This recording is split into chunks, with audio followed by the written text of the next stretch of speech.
राधे राधे मित्रों, जय श्री कृष्णा। अक्षय तृतीया हिंदू धर्म में एक महत्वपूर्ण त्यौहार है। आइए जानते हैं अक्षय तृतीया के विषय में।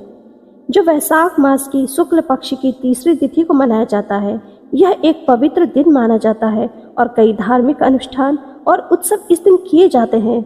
सनातन धर्म में अक्षय तृतीया तिथि का विशेष महत्व है।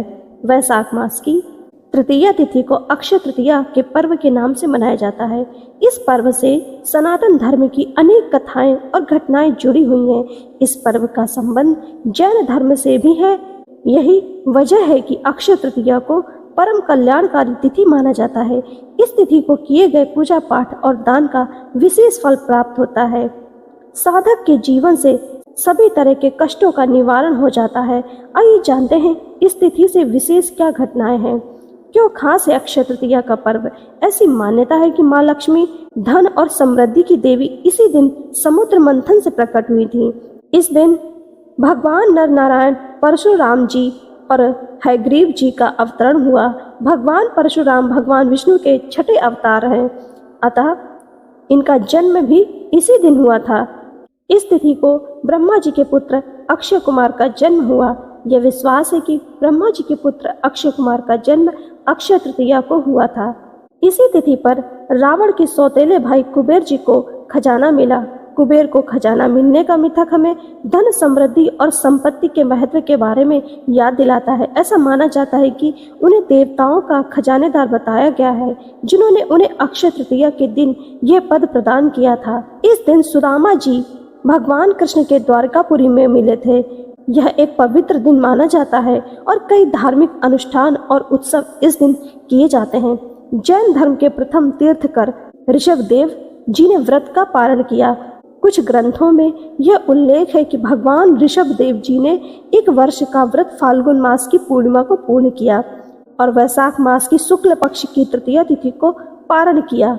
इसी तिथि से महाभारत ग्रंथ की रचना शुरू हुई। महाभारत ग्रंथ एक विशाल महाकाव्य है जिसमें 1 लाख से अधिक श्लोक है। ऐसा हो सकता है कि महाभारत की रचना अक्षय तृतीया के दिन शुरू हुई हो, लेकिन इस दावे का समर्थन करने के लिए कोई ठोस सबूत नहीं है। इसी तिथि से सतयुग और त्रेता युग की शुरुआत हुई थी।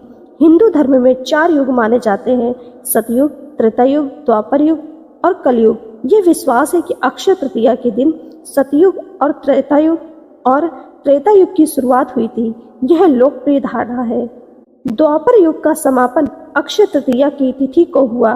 कुछ ग्रंथों में यह उल्लेख है कि द्वापर युग का समापन महाभारत युद्ध के बाद हुआ था, जो अक्षय तृतीया के कई दिनों के बाद हुआ था।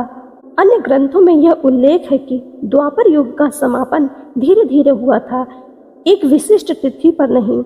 आदि शंकराचार्य जी ने कनकधारा स्तोत्र की रचना की।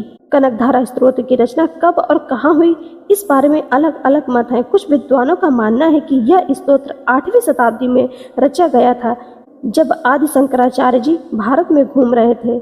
इसी तिथि को महाभारत युद्ध का समापन हुआ। ग्रंथों में यह उल्लेख मिलता है कि युद्ध अक्षय तृतीया के आसपास के समय में समाप्त हुआ था, लेकिन यह स्पष्ट नहीं है कि युद्ध किस तिथि को समाप्त हुआ था। अक्षय तृतीया से ही 4 धाम यात्रा शुरू होती है। हिंदू धर्म में यह मान्यता है कि भगवान विष्णु ने सतयुग की शुरुआत अक्षय तृतीया के दिन की थी। 4 धाम बद्रीनाथ, केदारनाथ, गंगोत्री और यमुनोत्री भगवान विष्णु के विभिन्न रूपों से जुड़े पवित्र तीर्थ स्थल हैं। इसलिए यह माना जाता है कि अक्षय तृतीया के दिन से 4 धाम की यात्रा शुरू करना अत्यंत शुभ होता है। सिर्फ इसी तिथि को होते हैं श्री बांके बिहारी जी के चरण दर्शन। पौराणिक कथाओं के अनुसार श्री बांके बिहारी जी अक्षय तृतीया के दिन ही पहली बार प्रकट हुए थे, इसलिए यह दिन उनके लिए विशेष रूप से महत्वपूर्ण माना जाता है। श्री बांके बिहारी जी का मंदिर 17वीं शताब्दी में बनाया गया था। उस समय से अक्षय तृतीया के दिन उनके चरण दर्शन की परंपरा शुरू हुई थी। अक्षय तृतीया तिथि से इस तरह की घटनाएं विशेष रूप से जुड़ी हुई हैं। यही वजह है कि अक्षय तृतीया तिथि को महापर्व के रूप में मनाया जाता है। इस तिथि को शास्त्रों में विशेष तिथि माना जाता है। इस दिन किए गए कार्यों में शुभता बनी रहती है। यही वजह है कि नूतन गृह प्रवेश, व्यापार का शुभारंभ, खरीदारी करना विशेष फलदायी माना जाता है। इस महापर्व पर हमें भगवान श्री लक्ष्मी नारायण का पूजन करने के साथ पितरों की मुक्ति के लिए तर्पण पिंड दान भी करना चाहिए। भगवान और पितरों की कृपा से घर परिवार में सुख शांति समृद्धि का वास होता है। साथ ही श्री हरि के वैकुंठ लोक में स्थान प्राप्त होता है। अक्षय तृतीया के दिन सोने चांदी की चीजें खरीदी जाती हैं। इससे बरकत आती है।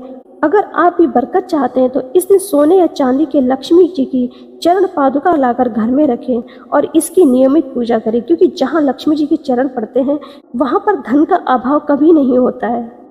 अक्षय तृतीया के दिन केसर और हल्दी से देवी माँ लक्ष्मी की पूजा करें।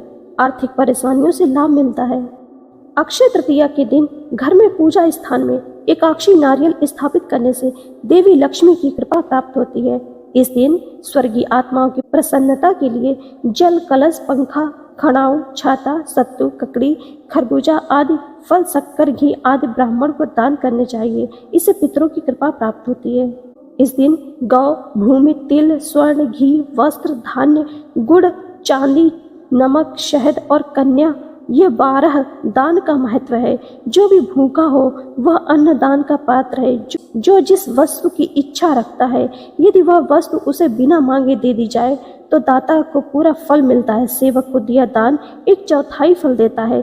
कन्यादान इन सभी दानों में सर्वाधिक महत्वपूर्ण है, इसलिए इस दिन कन्या का विवाह किया जाता है। अक्षय तृतीया पर दान देने वाला सूर्य लोक को प्राप्त होता है। इस तिथि को जो व्रत करता है वह रिद्धि, सिद्धि एवं श्री से संपन्न होता है। इस दिन किए गए कर्म अक्षय हो जाते हैं। अतः इस दिन विष्णु सहस्त्र नाम का पाठ करें। दरअसल अक्षय तृतीया के दिन विष्णु भगवान के छठे अवतार परशुराम का जन्म हुआ था। ऐसे में इस दिन विष्णु सहस्त्र नाम का पाठ करना चाहिए। ऐसा करने पर आप पर भगवान विष्णु की विशेष कृपा बनी रहेगी। राम रक्षा स्तोत्र का करें पाठ।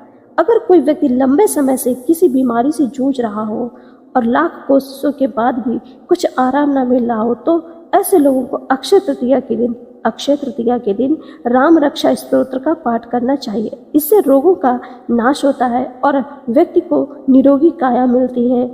पितरों की मुक्ति के लिए अगर किसी व्यक्ति के पितरों को मुक्ति नहीं मिल पाई है और वह परेशान कर रहे हैं तो ऐसे में अक्षय तृतीया के दिन पितरों के नाम से दान तर्पण करना चाहिए। पवित्र गंगा स्नान करना चाहिए। इस दिन अगर पितरों के नाम से श्राद्ध कर सके तो यह और भी लाभकारी होगा और शास्त्रों में इसका विशेष महत्व भी है। पवित्र नदियों में करें स्नान। अक्षय तृतीया के दिन गंगा या फिर किसी भी पवित्र नदी में स्नान करने का खास महत्व माना गया। प्रिय श्रोताओ, आप भी अक्षय तृतीया का विशेष लाभ उठाइए। आप सभी पर माँ लक्ष्मी की कृपा बनी रहे। आप सभी का जीवन मंगलमय हो। प्रिय श्रोताओ, अगर आपको ये जानकारी पसंद आए तो लाइक अवश्य करिएगा। राधे राधे मित्रों, जय श्री कृष्ण।